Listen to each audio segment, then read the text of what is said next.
और मजदूर की मजबूती से हिंदुस्तान मजबूत होता है। इस मजबूती से ही मजबूती भारत में आएगी। और जिस दिन भारत का प्रधानमंत्री माननीय अखिलेश यादव जी बनेंगे, उस दिन देश की दिशा बदल जाएगी। हमारे बीच में लखनऊ की धरती से चल के आए हमारे समाजवादी मजदूर सभा के प्रदेश के वरिष्ठ उपाध्यक्ष जगत पाल यादव जी हैं, जिन प्रदेश उपाध्यक्ष हैं। तालियों के साथ, गड़गड़ाहट के साथ हम आपका स्वागत और अभिनंदन करते हैं। आइए माननीय प्रदेश उपाध्यक्ष। सबका स्वागत करता हूँ, वंदन करता हूँ और नमन करता हूँ और ये गुजारिश करता हूँ कि माननीय नेताजी को हम लोग प्रधानमंत्री की कुर्सी पर नहीं पहुँचा पाए। इस कारवां को लेकर के हम लोग पूरे प्रदेश में भ्रमण कार्यक्रम कर रहे हैं कि जो नेताजी के साथ हम लोगों ने जो कोर कसर छोड़ दिया था मेहनत करने में, उसको हम लोग मेहनत करके और माननीय अपने राष्ट्रीय अध्यक्ष अखिलेश यादव जी को प्रधानमंत्री जी की कुर्सी पर बिठाने का काम करें। तब हम मजदूरों और गरीब किसानों को न्याय मिल सकेगा। तब एक किसानों की खाद की चोरी का काम रुक सकेगा और मजदूरों को न्याय दिलाने के लिए मनरेगा में मजदूरी का कार्य बढ़ाने के लिए जब तक किसान का बेटा किसान प्रधानमंत्री की कुर्सी पर नहीं बैठेगा, तब तक आपको न्याय नहीं मिलेगा।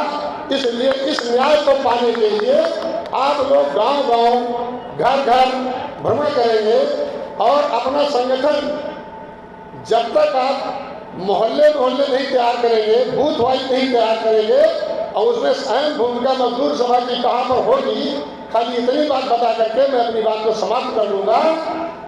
हर गांव में मजदूरों की टोलियां 15 से 20 लोगों की हो, जो बूथ लेवल पर काम करें और शाम को 1 घंटा दिन भर मजदूरी करे और शाम को 1 घंटा 8 से 9, 7 से 8, 6 से 7 शाम को मोहल्ले में बैठ करके और आप मोहल्ले की पंचायत करके और समाजवादी पार्टी के विचारों को आगे बढ़ाने का कार्य करेंगे। तब संगठन मजबूत होगा और जिस दिन वोट पड़े उस दिन वो संगठन सुबह से लेकर के व्रत रह करके जब तक वोट न डलवा दे तब तक खाना पीना सब बंद कर दे। एक दिन का व्रत 5 साल का गंगा जी की तहरीर पर गंगा जी स्नान करने से पुरखा नहीं करेंगे, मगर अगर शिक्षा के स्तर पर आप जाएंगे और बच्चों को पढ़ाएंगे, लिखाएंगे, अधिकारी बनाएंगे, तब वो सब कुछ हो पाएगा।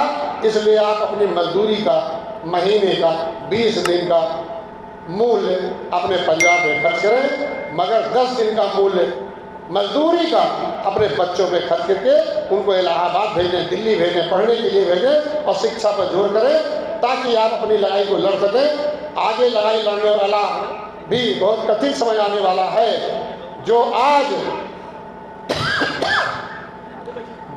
आपकी आवाज को दबाने का कार्य सरकार कर रही है, मुकदमा कायम कर देगी। और जान लीजिए, आपके व्हाट्सएप आज से टेप होंगे, आप गलत मैसेज करेंगे तो आप गलत मैसेज करने के बाद आपके ऊपर एफआईआर हो जाएगी, पुलिस आपको उठा ले जाएगी और आपको पता नहीं चलेगा कौन सा अपराध आपने किया है। ये सरकार कर रही है। तो आप इस सरकार को पलटने के लिए मजबूती से जुड़ जाइए। और जब मजदूर और मजबूती दोनों एक साथ आ जाएगा, मजदूर मजबूती से जुड़ जाएगा, तो कोई हिंदुस्तान में ऐसी कोई ताकत नहीं कि इस सरकार को पलट न दिया जाए। और चाहे वो जितना बड़ा कार्य हो, चाहे बिल्डिंग बनाने का काम हो, चाहे रोड बनाने का काम हो, सब मजदूरी करता है। और मजदूर की मजबूती से हिंदुस्तान मजबूत होता है। इस मजबूती से ही मजबूती भारत में आएगी। और जिस दिन भारत का प्रधानमंत्री माननीय अखिलेश यादव जी बनेंगे, उस दिन देश की दिशा बदल जाएगी।